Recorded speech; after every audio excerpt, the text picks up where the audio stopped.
अच्छा, Dickens as a social reformer में सबसे पहले ये चीज़ देखिएगा कि क्या डिकन्स जो है वो सोशल रिफॉर्मर था। Who is the social reformer और सोशल रिफॉर्मर कहते किसे हैं, सबसे पहले तो ये समझ लें। सोशल रिफॉर्मर एक ऐसे इंसान को कहते हैं जो हालात और वाक़यात से सीखते हुए एक सोसाइटी को रीफॉर्म करने की कोशिश करता है, जो वहाँ उस सोसाइटी के अंदर करप्शन और इवल्स जो हैं वो पेनिट्रेट कर जाती हैं, उस सोसाइटी का हिस्सा बन जाती हैं। तो उन करप्शन और उन इवल्स या उन ट्रेडिशंस को ख़त्म करने के साथ वो उस सोसाइटी को रिफॉर्म करता है। हर जो नेशन होती है, हर एरा जो होता है, उसके अंदर कोई ना कोई एक सोच होती है जो कि सोसाइटी के अंदर प्रिवेल कर जाती है, फिर वो चाहे पॉलिटिकल हो, चाहे वो ट्रेडिशनल हो, या वो ओवरऑल जो है उस एरिया से ताल्लुक़ रखती हो, या एंड सो ऑन। अब यहाँ पे हमारा क्वेश्चन जो है बाज़ औक़ात डिकन्स के बारे में ऐसे ही आता है कि क्या वो वाक़ई ही सोशल रिफॉर्मर था या नहीं था, या फिर उसने जो है ये जो बगावत है, रेवोल्यूशन है, क्या इसको उसने डिफेंड किया था, क्या वो चाहता था कि रेवोल्यूशंस होने चाहिए, या फिर वो सोसाइटी को रिफॉर्म करना चाहता था। तो इस तरह से हम देखते हैं कि मतलब डिकन्स किस तरह का नॉवेलिस्ट था। कोई बताएगा? अभी आप लोगों को लास्ट मैंने जो क्वेश्चन दिया था असाइनमेंट में कि डिकन्स जो था वो एक जो है वो नॉवेलिस्ट था। कैसा नॉवेलिस्ट था डिकन में? कोई एक्सप्लेन करेगा, समराइज करेगा लास्ट क्वेश्चन को? सोशल रिफॉर्मर था, लेट्स सी। ठीक है, मोरलिस्ट, सोशल रिफॉर्मर, ये सारे जो हैं मतलब इसी तरीके के क्वेश्चंस आया करते हैं नॉर्मली। जैसे हम कहते हैं ना कि मोरलिस्ट जो कि मोरल लेसन देता है, और रिफॉर्मर जो कि एक सोसाइटी को, सोशल रिफॉर्मर कहते हैं जो एक सोसाइटी को रिफॉर्म करने की कोशिश करता है। अब यहाँ पे देखें, in Dickens there are strong sociological and humanitarian learning. Do you agree? Explain with reference to our tale of two cities. वो कहता है कि डिकन्स के अंदर एक स्ट्रॉन्ग सोशियोलॉजिकल और यानी कि सोशियोलॉजिकल सोसाइटी से related socio and humanitarian. Humanitarian कहते हैं इंसान की फलाह बहबूद के लिए काम करने वाले को। ठीक है, इंसान के लिए जो है मतलब सोचने वाले को। तो ह्यूमैनिटेरियन लर्निंग क्या डिकन जो है in Dickens there are strong sociological and humanitarian learning. Do you agree?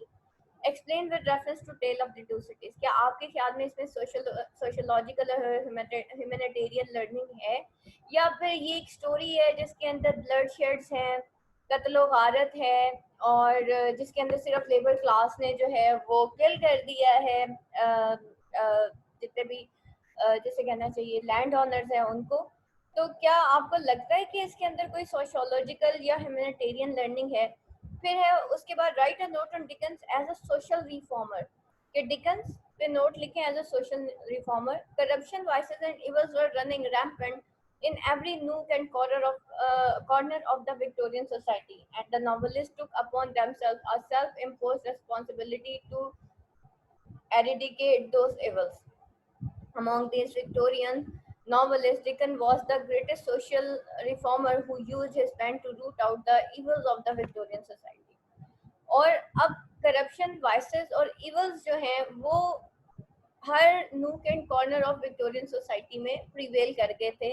और ये जो नॉवेलिस्ट है यानी कि डिकन्स है, took upon themselves self impose responsibility. उसने अपने कंधों पे ये रिस्पॉन्सिबिलिटी ली थी जो उसने सेल्फ इम्पोज की थी, यानी कि खुद से अपने ऊपर लागू कर ली थी, टू एरिडिकेट दोज इवल्स, ताकि वो इन इवल्स को रूट आउट कर सके। Among this Victorian novelist, Dickens was the greatest social reformer who used his pen to root out the evils of the society.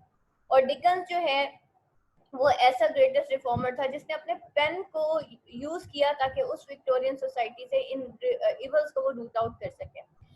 In almost all his novels, whether sad or humorous, he laid his finger on the drawbacks and evils of Victorian society.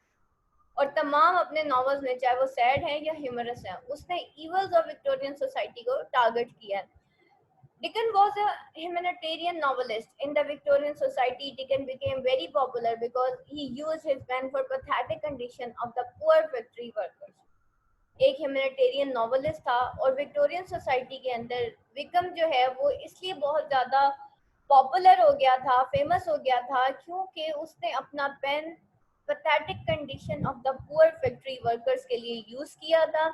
Little children groaning under the webs of tyrannical school master, छोटे बच्चे जो कि webs, आपको पता है चाबुक को कहते हैं, जो कि टायरानिक यानी कि क्रूअल स्कूल मास्टर्स के जो चाबुक हैं उसके अंडर ग्रोन करते थे, यानी कि उनकी चीखें निकलती थी, यानी कि उनके टीचर्स जो थे वो बहुत ज्यादा जालिम किस्म के थे। Litigants moving about law courts without getting any justice and prisoners subjected to the hardships of prison life. और उसने, क्योंकि वो एक ह्यूमैनिटेरियन नॉवेलिस्ट था, किस लिहाज से देखा जाए, क्योंकि वो इसलिए फेमस हो गया, एक तो उसने फैक्ट्री वर्कर्स, लेबर क्लास के लिए, बच्चों के लिए जिनके ऊपर मतलब क्रुएलिटी होती थी, फिर उसके बाद जो है डिलीजेंट्स जो कि moving about law courts without getting any justice, ऐसे लोग जिनको जो है लॉ कोर्ट्स के अंदर कोई जस्टिस नहीं मिलता था, और prisoner subjected to the hardships of prison life, और ऐसे प्रिजनर्स के बारे में उसने लिखा जो कि प्रिजन लाइफ की हार्डशिप्स को बर्दाश्त करते थे। Dickens tried to arouse public conscience about these evils. As in A Tale of the Two Cities, he gives us a detailed account of Dr. Manet's long imprisonment and also a lot of others in Bastille and other prison houses. ये Bastille है, बार्टाइल लिखा हुआ है यहाँ पे, ठीक है। तो वो जो है tale of the two cities है, उसने डॉक्टर बैनेट की एक लॉन्ग इम्प्रिजनमेंट के बारे में हमें बताया। उसने बताया कि उसके ऊपर किस तरीके से क्रुएलिटी होती है, किस तरीके से उसके साथ इनजस्टिस होता है, और फिर उसको एक लॉन्ग प्रिजन के अंदर रखा जाता है जहाँ की क्रुएलिटी और ब्रुटैलिटी वो बर्दाश्त नहीं कर पाता है, एंड फाइनली वो अपना दिमागी तवाज़ुन खो बैठता है। एंड अदर प्रिजन हाउसेज, और इसी तरीके से उसने बाकी प्रिजन हाउसेज, चाहे वो बेस्टील हो या दूसरे प्रिजन हाउसेज हो, डिकन्स ने इन सारे प्रिजन हाउसेस को टारगेट किया है, उसने इनको क्रिटिसाइज किया। Dickens was no doubt a social reformer. His role as a social reformer was simply to arouse the public conscience against these evils, to produce healthy reform in the contaminated stream of social life. In his own days, Dickens was regarded as a radical, such that as a social reformer who was dissatisfied with the prevalent situation. He wanted to bring about rapid and radical changes in every sphere of life and to give liberty and voice to the majority of the people.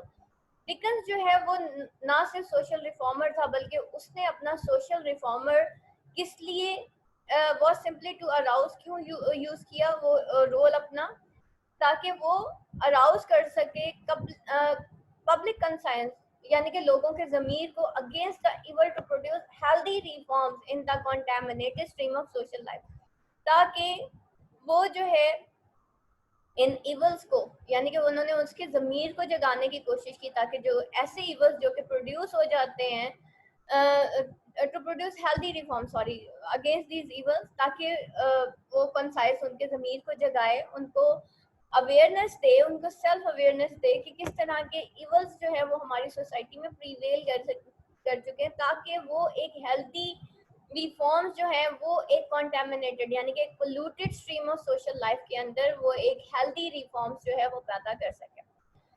कभी भी कोई भी society जब उसके अंदर evils penetrate कर जाते हैं, तो वो इवल्स खुद से पेनिट्रेट नहीं करते, वो उस वक्त पेनिट्रेट करते हैं जब हम बुरे को बुरा समझना छोड़ देते हैं। ठीक है, किसी ने झूठ बोला, क्या फर्क पड़ता है, कोई बात नहीं, थोड़े से मतलब हम लोग जस्टिफाइड यूं करते हैं, जब मजबूरी हो तो झूठ बोल लेना चाहिए।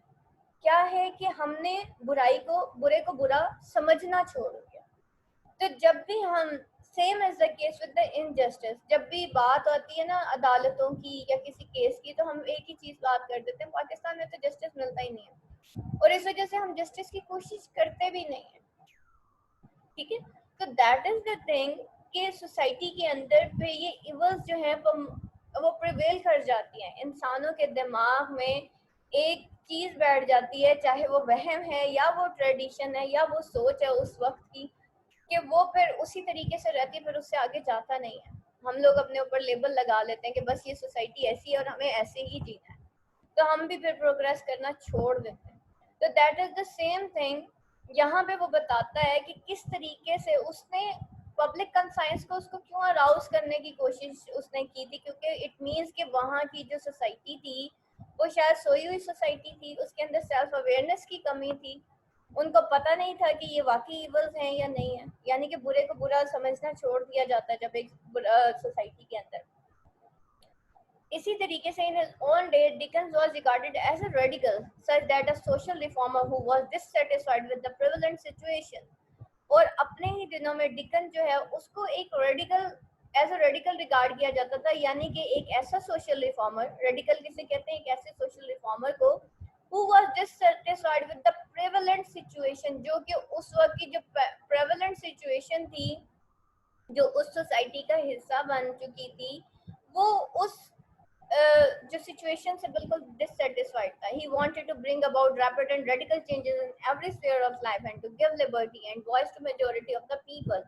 और वो चाहता था कि एक रैपिड और रेडिकल चेंजेस हो हर स्फीयर ऑफ लाइफ में, ताकि to give liberty and voice to majority of the people, ताकि जो है वो एक आज़ादी दे सके और वॉइस टू मेजॉरिटी। मेजॉरिटी कौन सी होती है, कभी भी एलीट क्लास नहीं होती मेजॉरिटी।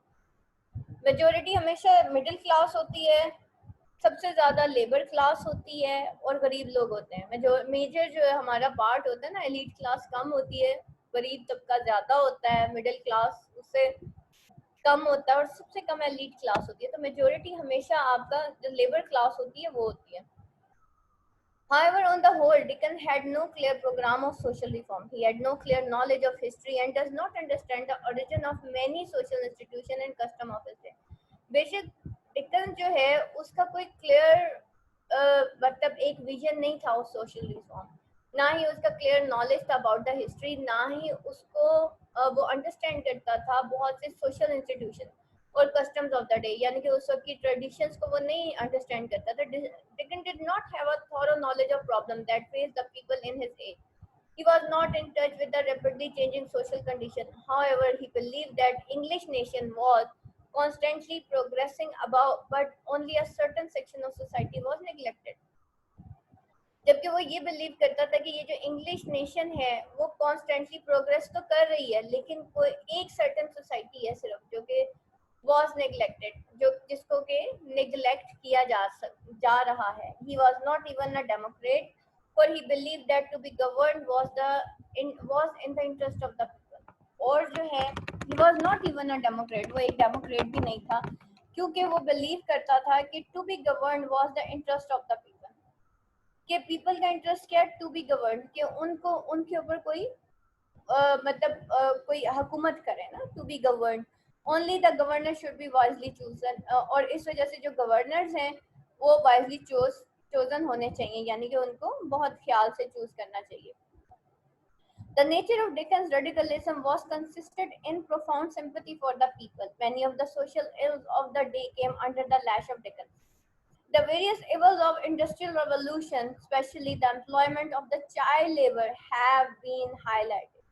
और जो है उस वक्त की जो इल्स थी जो कि लैश ऑफ डिकन्स, यानी कि डिकन्स के गुस्से का बायस बनी, वो क्या क्या चीज़ें थी। सबसे पहले जो है एक तो इंडस्ट्रियल रेवोल्यूशन, और जब इंडस्ट्रियल रेवोल्यूशन आया को तो जब इंडस्ट्रियल रेवोल्यूशन नहीं, यानी कि इंडस्ट्रीज अचानक से इतनी सारी कायम होना शुरू हो गई, तो उसमें सबसे ज़्यादा जो दो तबके जो हैं वो पिसे थे, उसमें एक लेबर क्लास थी और गरीब बच्चों के जो बच्चे गरीबों के जो बच्चे हैं उनसे चाइल्ड लेबर करवाई गई, और उन बच्चों को उनके गरीब माँ बाप बेच दिया करते थे चिमनी स्वीपर्स को, और ये इंडस्ट्रियल मतलब इनके मास्टर्स होते थे उनको बेच दिया जाता था, और फिर उसके बाद वो बच्चों से सारी उम्र काम करवाया करते थे, या अगर उन बच्चों से काम कराया जाता था बट विद वेरी लो मतलब वेजेस के साथ।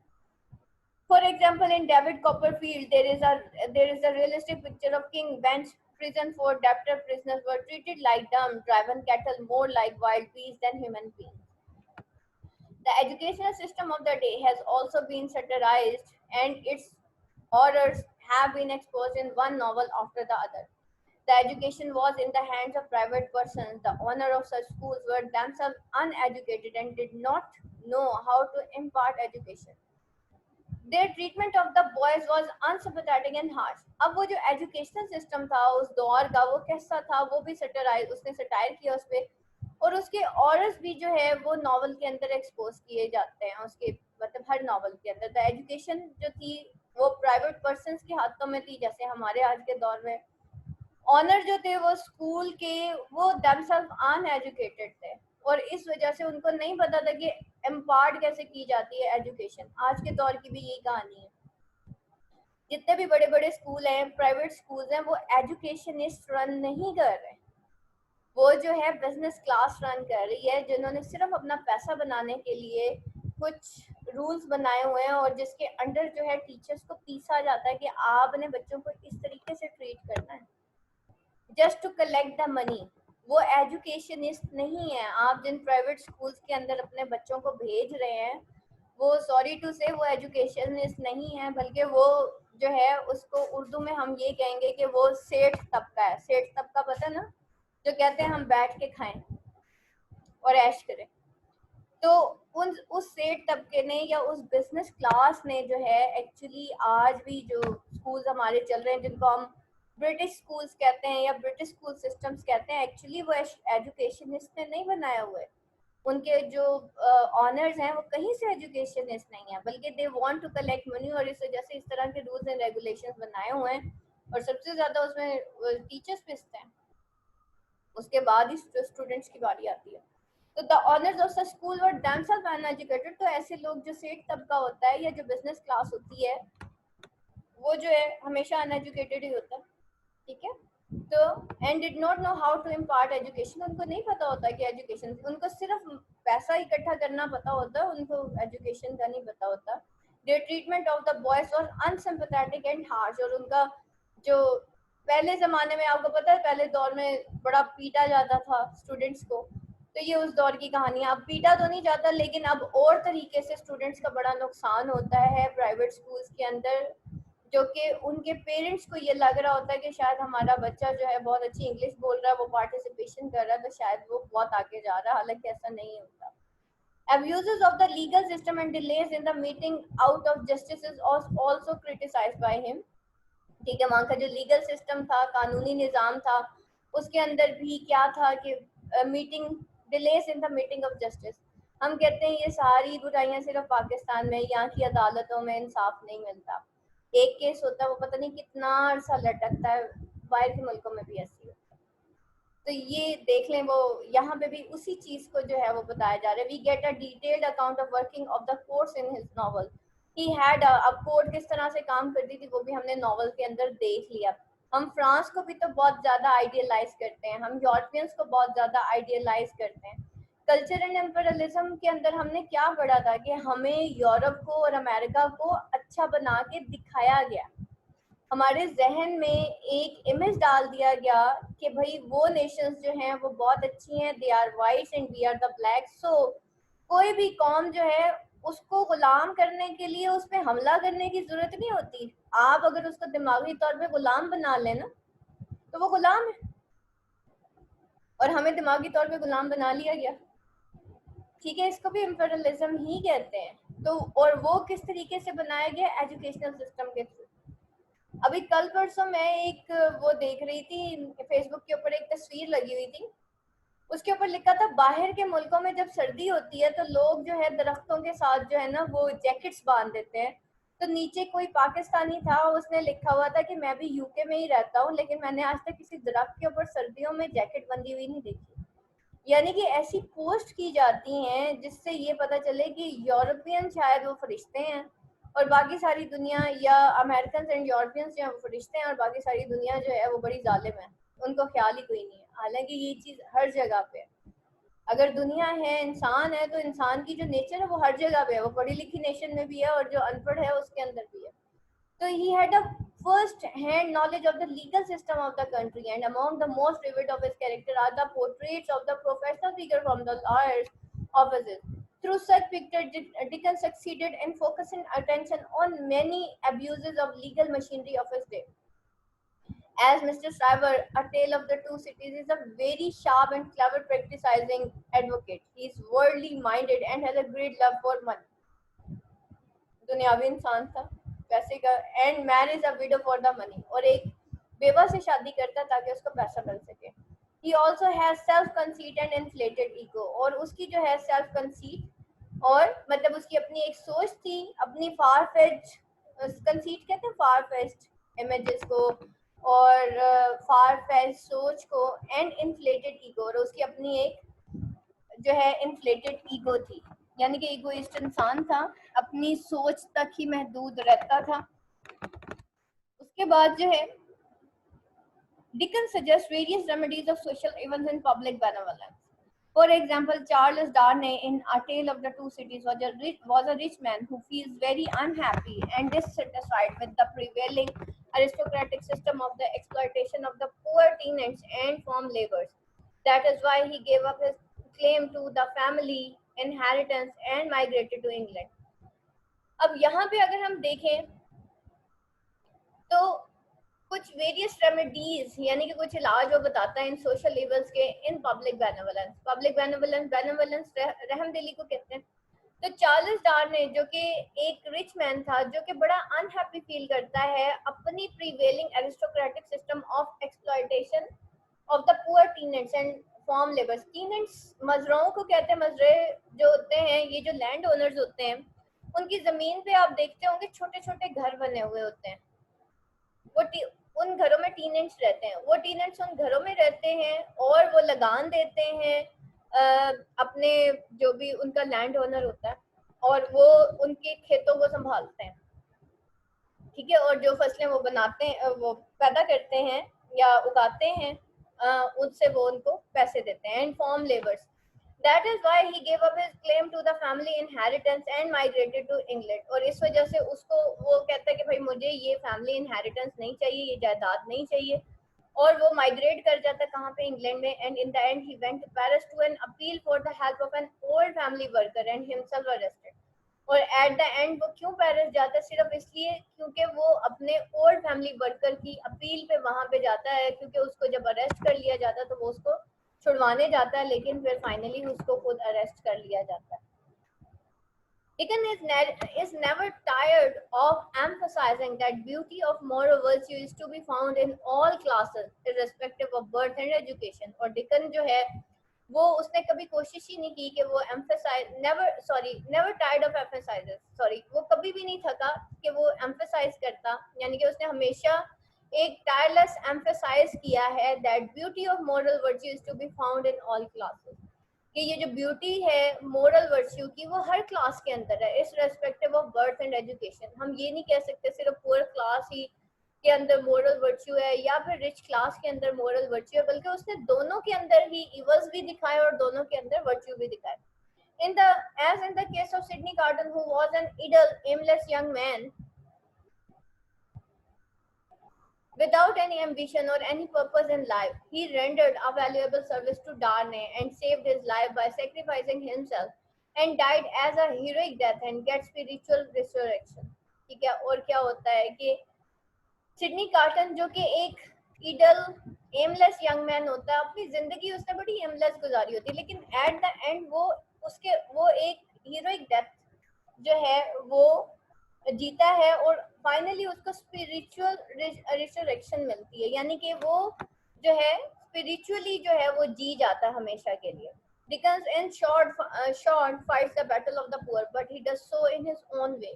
His pathetic scenes are often overdone, but they succeed in their purpose, which is to focus attention on the suffering of the poor and thus to arouse social concern.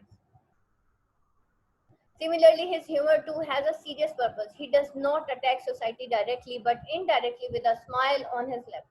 He entertains his readers and he makes them think. और वो जो है अपने readers को entertain करता है और उनको सोचने में मजबूर करता है। He was that rare type of reformer who could moralize with a smile on his lips and mix his sermonic powders in such excellent jam that his contemporaries did not realize that he was doctoring them for their good.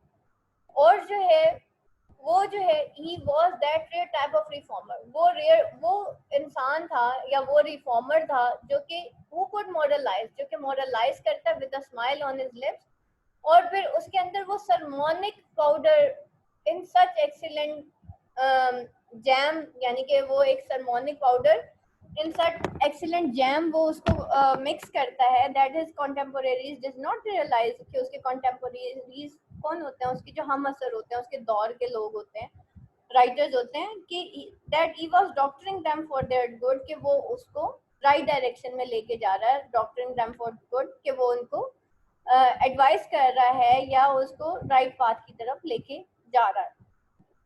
यहाँ पे points to remember हैं। Dickens was pen to discover the corruption of society and wanted to reform it, और फिर वो एक radical था, did not have a clear cut programme of reform, फिर उसकी डिजायर ऑफ रिफॉर्मेशन थी on his love of humanity, क्योंकि वो ह्यूमन से, इंसानों से मोहब्बत करता था। फिर उसका distrust of legal system, criticism of educational system, और sympathy on the plight of the prisoners from the subject of his novel. और फिर he believed that virtue is present in every class and section of society, or he wanted to awake the public conscience against social evil through his novel.